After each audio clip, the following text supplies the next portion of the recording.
Ladies and handsome men, I am not sure what's true or false in this story. I take gossip, tea, rumor, and scandal from yesteryear, from online, from word of mouth, from books, and I ball it up and I tell you guys a story. Now, let's get to it. Hello, everybody. This is Ashley with Ashley Says So, and I am back with another old Hollywood scandals video. And before we get started, there are about two things we need to address. First things first, people are being paid up to $4,000 on TikTok for going live and doing this. I'm beautiful, thank you. I'm beautiful, thank you. Psh, no way. Psh, no way. That's right. Up to $4,000 for doing that. So I was like, you know what? It's time for me to go live on TikTok. Looked for my live button, and it was not there because I only have 800 followers on TikTok. Now, baby, y'all know y'all wrong. Please go subscribe to my TikTok. I can't even go live until I have 1,000 followers. Okay, second thing, a lot of y'all have been wondering how you can support me. The newest YouTube craze is for YouTubers to put their Amazon wish list on their videos. Honey, I'm about to start doing this. The wish list gonna include stuff I need, stuff I want, cheap stuff, expensive stuff. I just know it's some stuff I want on YouTube, and god dog it, if y'all want to help me buy it, feel free, honey. All right, y'all, it's time to get to business. I told y'all in the Miles Davis video, YARDBIRD Parker's tea is so off the wall. It's not I don't know what's true or what's false. It's I don't know what's true or what's myth, baby. Let's get to it. Charles Charlie Christopher Bird Parker Jr. was born on August the 29th, 1920 in Kansas City, Kansas. His mother's name was Adelaide Addie Bailey, and his father's name was Charles Parker Sr. By the time little Charlie Bird Jr. was 9, his father Charles ended up leaving the family for good. Since it was basically Addie and Bird by themselves, Addie felt like she needed to take on the role of the mother and the father. And by the time he turned 13, he told his mother that he wanted to play a saxophone. And so, honey, y'all know little Addie had to come through for her little bald-headed son, and she did buy him a used saxophone. So in the 9th grade, he ended up coming up with his own band called the Deans of Swing. But his behind failed the 9th grade, and so he quit not only the Deans of Swing, he quit school too. And then when Bird turned 16 years old, he ended up meeting a girl by the name of Rebecca Rushing. Bird was enthralled with Rebecca, so within a few months, they were married, and he became a father to a son. But it was right before or right after the birth of his son that he and Rebecca's marriage started to be on the rock. He was in the car with 2 or 3 other musicians headed to a Thanksgiving performance when they had a terrible accident. The car was totally smushed. One of the musicians passed away. Bird was lucky though. He kept his life. However, he had multiple ribs that were broken, and he also had a cracked spine. And these injuries would lead to something that would help ruin Bird's marriage, help ruin Bird's career, and really just ruin his whole life. And that was the fact that he was put on painkillers after this car accident, and that very quickly turned into a heroin addiction. And this led to huge fights with Rebecca because one time she walked in on him shooting himself up. They also fought because Rebecca, who was a homebody, sometimes liked for her husband to be home with her instead of out at these jam sessions, out at these clubs, performances, all of that good stuff. So because he and Rebecca started fighting as much as they did, Addie once again swooped in for her baby boy, and she pulled Bird to the side and she told him that she would take care of Rebecca and his son. And what he needed to do was go on the road and try to find his fame and fortune in the music business. And so that is what Bird did. And most people will agree that he was the best saxophone player who has ever walked this earth. And so it's time to get into the what?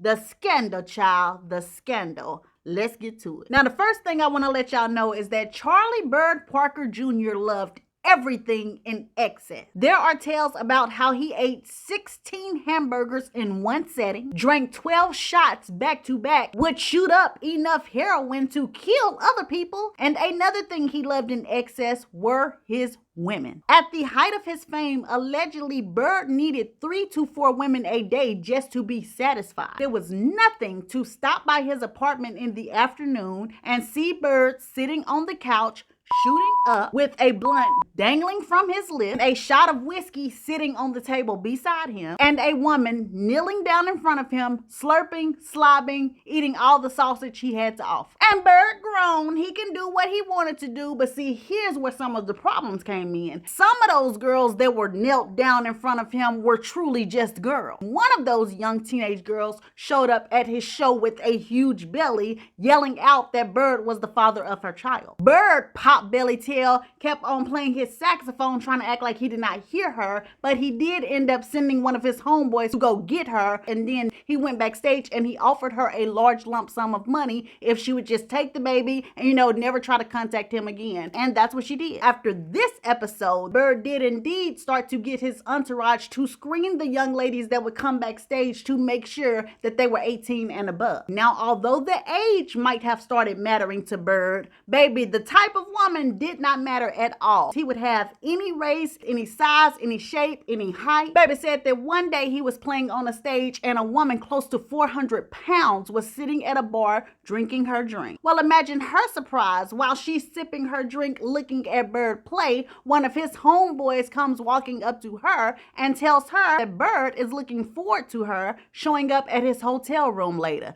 Child, she showed up. And Teddy Bloom, whom is the guy that is telling this story, said that after they got back to the hotel room, Bird told him that he wanted him to watch. And it's only gonna get more wild from here, so if you got church ears, you might want to cover them ears up. Teddy said he saw Bird walk up to that doggone woman, grab her by her head, stuffed her mouth full of the hard rock food that was hanging around. Bird laid Big Mama, in his words, laid Big Mama down. After he laid her down, baby, they say he grabbed the mounds that had fell over to the side, and y'all, I hope y'all are following me, but I gotta keep it PG-13. All I know is, like I said, he grabbed the mounds that fell over to the side and squares them together. He inserted the low-hanging food into the crease of the mounds, and sometimes the woman would catch the tip of the food into her mouth. What? Child. Bird allegedly laid Big Mama back down on her back, scooted down to the bottom, and started to do the crunchy munch. And apparently Bird's mouth brought a lot of women to their knees. Gossip claims that that man loved to do the crunchy munchy. And a lot of people felt like because he was so good at playing the saxophone,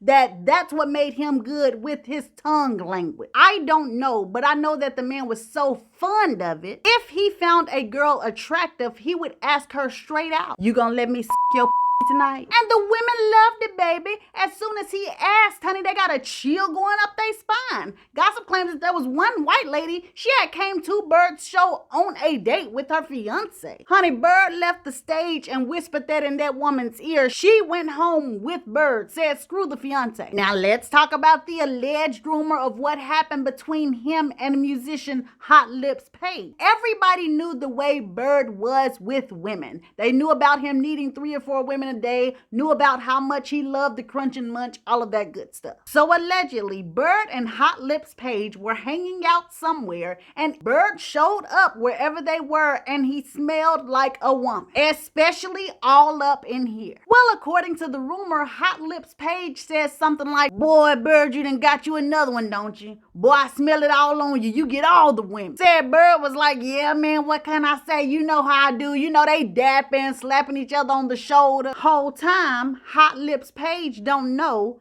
that the woman that he's smelling is his woman. That's the scandalous thing, child. But the thing that makes me want to fall out is gossip claims that Bird messed with a lot of men's wives and girlfriends. So these stories regarding Bird are already crazy so far, but some of his craziest stories come from the way he acted when he was on drugs. The man would get high and just start to showing his behind. Like the time he was staying at a hotel and got high on heroin and then came marching out of his room with only socks on, nothing else, went up to the front desk demanding change for $1. When the hotel manager was like, "Sir, you need to go back to your room right now," Bird, who didn't realize that he was naked, started saying, "This is unacceptable. So a Negro man can't leave his room now?" The manager came from around the desk and was like, "Sir, you have no clothes on.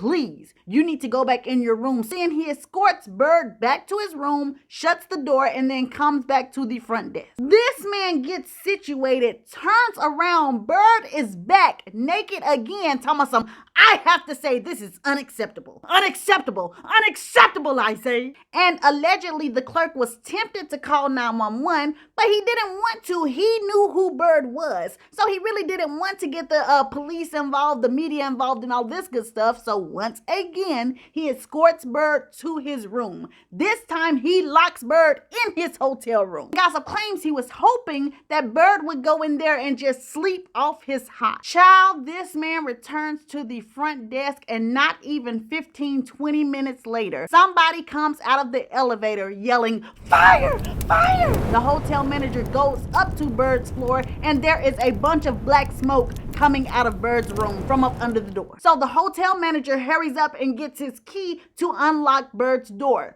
opens the door and sees that the mattress is on fire and Bird is still naked sitting on the floor. The hotel manager runs in, gets Bird out of the room, and guess what he's saying now, y'all? How dare you!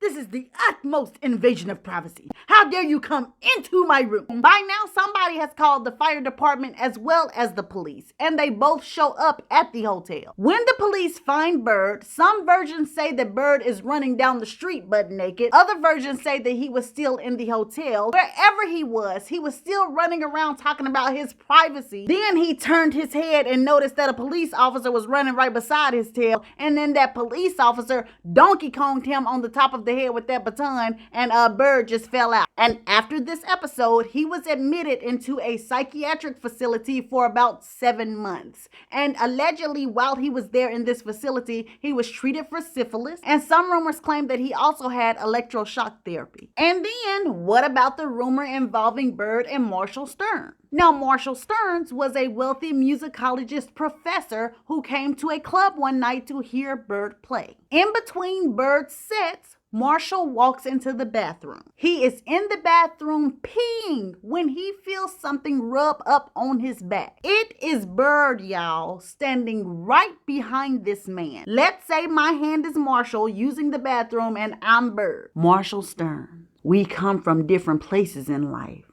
You came from the top. I started at the bottom. Loan me $50.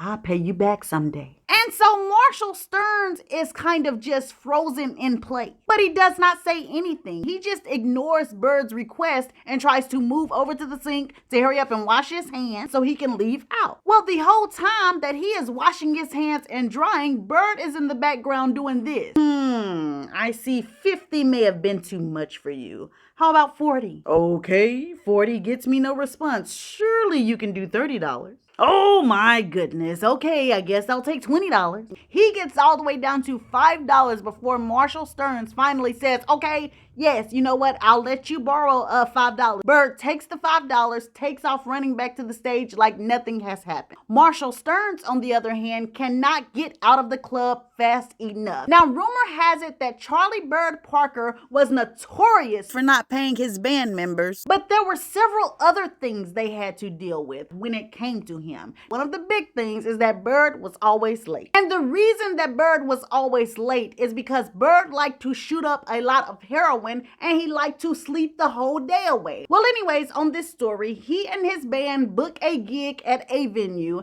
and Bird has the bright idea that he should show up to the venue the night before and just spend all night at the venue. Therefore, there's no way he will be late because he will already be there. Bird does this. He shows up at the venue. They allow him to sleep in a back room across a table. And then the next night, it is time for Bird to play along with his band. One of the band members go to wake Bird up. Hey, Bird, wake up, man. In the next couple of hours, we finna have to go on stage, man. Wake up. Give me one moment, man. The guy walks away. Comes back 30 minutes before the show. Man, Bird, wake up, please, man. We only got 30 minutes before the show, man. Wake up. We done gave you all the time in the world. Pardon me, sir. I'll take 1 more minute, please. Un momento, por favor. 1 more minute, I beg of you. I kid y'all not. According to the story, Bird kept on waking up and saying, "One more moment, man, give me one more moment," in different voices, different accents, different languages, all of that. And yes, he did end up late to that gig. He ended up waking up, but by the time he did, they were supposed to be on the stage like 15-20 minutes before. And then there were other things that Bird used to do outside of being late that would mess up the gigs when he got high. Like one time, he and his band had a gig at a place called Three Deuces Lounge. Bird was late getting to the gig like always. Well, once he gets there, the owners tell him, "Bird, thank God you're here. We need you to get to the stage, man. Everybody's waiting." This dude don't say a word, pulls out a can of sardines and a pack of crackers and starts to eat sardines and crackers. The owners of the club are incredulous. They are like, "Mr. Parker, please, people have paid big money to see you." Bird starts to offer them sardines and crackers.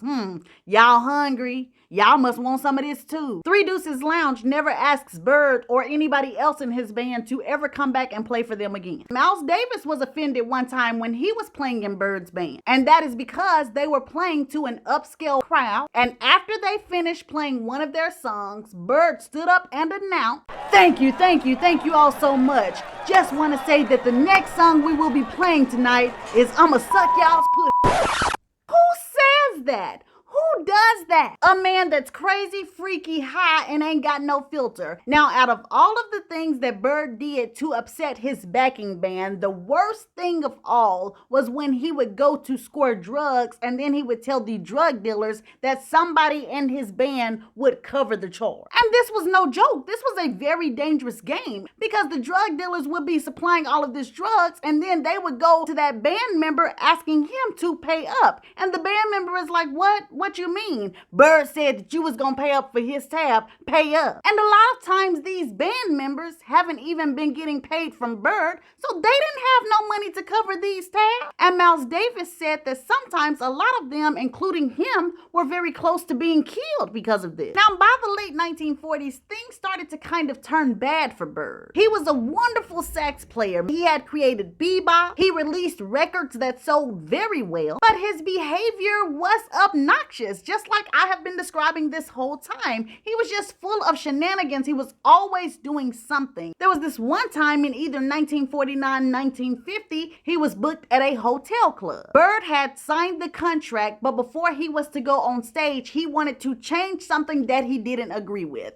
And so management told him no, everything was staying the same and he needed to get his behind out on the stage. Bird didn't do any of that. He got on the elevator, went back up to his room that was on the 4th floor, took his saxophone and threw it out of the hotel window. And him doing crazy stuff like this is one of the reasons that the government's narcotics team started to suspect that he was on drugs. And so they started to go after him the same way that they went after Billie Holiday, like I talked about in her video. Go watch it if y'all haven't. Now see, here's the difference between Charlie Bird Parker Jr. and Billie Holiday. Billie Holiday was actually found with drug paraphernalia on her. So the government took away her cabaret card, which meant that Billie Holiday could not perform anywhere where they were serving liquor. Well, in 1951, they also took Bird's cabaret card away from him. But the thing is, they didn't find any drug paraphernalia on Bird. Gossip claims that they took Bird's card away out of pure spite, because allegedly when they would come and search Bird, not only would they search him from top to bottom and search all his suitcases and stuff,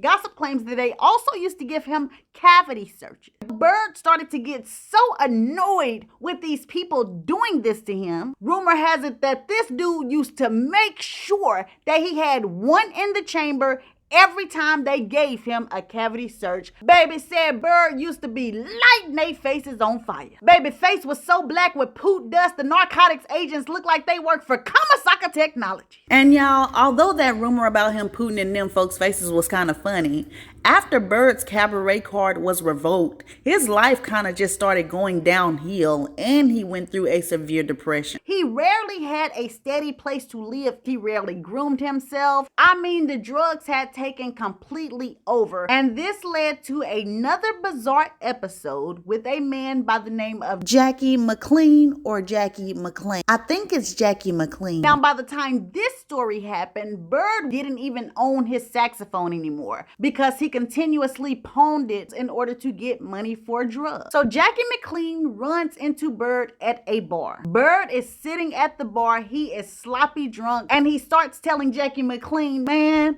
I done ruined my life. Everything I had going good is all gone. I deserve to be kicked in the ass. Would you kick me in the ass? Jackie McLean is like, come on, Bird, man, it ain't that bad. Come on, man, get a hold of yourself. No! You kick me in the ass like I asked you to. Jackie McLean is like, shh, Bird, calm down, man. Don't make a scene. I said kick me in the ass. Bird has stood up and is bending over. Jackie McLean, I'm sure, is mortified, really don't even know what to do, but he does. He ends up kind of softly kneeing Bird in the behind him and kind of being like, there, man, you happy now? No. I am not happy. That was not a real kick in the ass. I said kick me in the ass. I have messed up my entire life. And so this time Jackie McLean really kicks him in the behind, with his foot. Bird stands up, thanks the man, and then he asks Jackie, man, can I please just borrow your saxophone for a night? I just want to play some tunes, man. I miss it. I'll give it back to you tomorrow. So Jackie is like, sure, man. Here you go, Bird. You could take it. Meet me back here tomorrow. I'll pick it up then. Sure. That man never saw that saxophone again. Bird took that man's saxophone straight to the pawn shop, got the money for it, and went and bought drugs. Now, so far, we have just been listing scandalous stories from Bird's life. There has not really been a timeline, but I can say that after marrying Rebecca Rushing, Bird was rumored to have married 2 more times. The first lady's name was Jerldean, and the second lady's name was Doris Sindel. But it was his common law marriage to a lady by the name of Chan Richardson that was said to have meant the most to him. He and Chan had met way before 1950, but 1950 is when they actually got together. And they ended up having 2 children. First, there was a daughter by the name of Pre, and then they had a son by the name of Bear. And their daughter Pre, who was born in 1951, was born with a heart defect and cystic fibrosis. In 1954, while Pre was still 2 years old, she ended up passing away. And after her death, Bird ended up trying to commit suicide. And on that suicide attempt, he actually drank a bottle of iodine and took a full bottle of aspirin. He was found by Chan sitting on the edge of a bathtub waiting for everything to take effect when she had him rushed to the hospital and they pumped his stomach. But most people don't know this. Soon after this suicide attempt, Bird wanted to commit suicide again. But instead of doing it, he showed up at the psychiatric hospital, told them that he was thinking about killing himself, and he got readmitted. And allegedly during this stay, he was diagnosed with some form of psychopathy. And y'all, that actually may be the reason why a lot of these stories and rumors were so bizarre. Maybe he did have some form of psychopathy. In fact, after he got out of the mental hospital, there was another bizarre episode that was recorded. And that is when Bird showed up at the Boston morgue out of the blue, telling them that he needed to get in there because he needed to identify a friend. And so they took him through the morgue, showing him bodies. And I'm talking about all the bodies, not only the bodies that they had laid out, they also went through each freezer pulling out a body so Bird could identify his friend. Well, when they get to the last freezer drawer, the morgue worker opens up the drawer and he is sure that this is Bird's friend because nobody else has been Bird's friend. He looks at Bird, Bird is gone. All the dude sees is the swinging doors where Bird then ran out. He gave no explanation to anybody why he went to the morgue. He just showed up there one day. By early 1955, I think that Charlie Bird Parker Jr. knew that his time was coming to an end because allegedly he was going up to several people and telling them, I know I've been a burden on y'all, but y'all don't have to worry about me no more. I'm not going to be a burden no more because I'm about to leave this earth. Charlie Mingus said that Bird told this to him several times, so much so that he told Bird,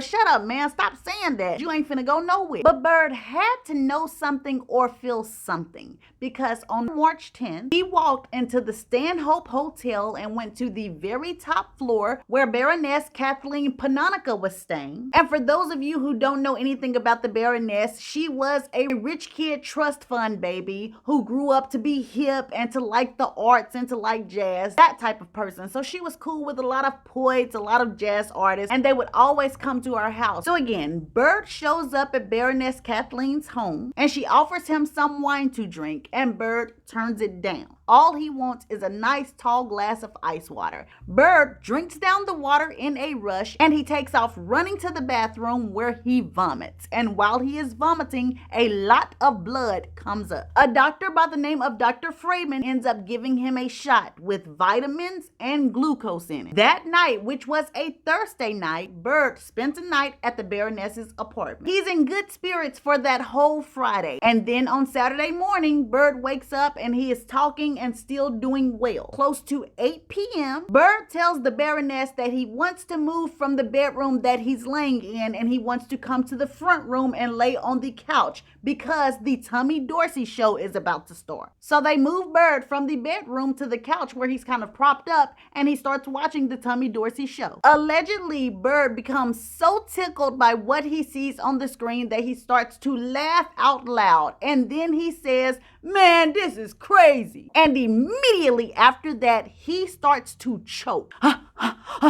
Blood starts to pour out of his throat. He is in a full-blown panic. He flings himself off of the couch and is rolling on the floor. The Baroness goes and calls the doctor, but it is too late. Within the next 5 minutes, Charlie Bird Parker Jr. passes away. Now, he is only 34 years old when he passes away, but when the people at the morgue get his body, they identify him as a 54-year-old man. And Bird looked 54 years old because he had lived such a hard life. And just like Bird's life was full of drama, his death ended up being full of drama as well. Folks running around hollering, crying. The pallbearers almost dropped the casket when they was leaving the funeral. It was just bizarre. The same way everything else was in the life of Mr. Charlie Bird Parker Jr. Anyways, y'all, I know it was a lot going on this one. I hope you guys were able to follow along. If you liked the video, go ahead and like the video. Y'all, please hit the like button. That would mean so much and that would help me out so much. Also, if you guys are new here, go ahead and subscribe so you don't miss a video. And don't just subscribe, y'all. Click the subscribe button and then pull down the little menu and get notified for every single video I put out. There are so many videos that y'all asked for me to do, and I have done those videos. Al Green, I've done Teddy Pendergrass, Marvin Gaye, Nina Simone, Pam Grier, Pearl Bailey. So many videos that I have already done that you guys don't know about because you guys are not notified for everything. So make sure you guys turn on all the notifications. But anyways, guys, I'm about to go because I'm about to work on another video. I love you guys so much. I'll see you guys soon. Bye.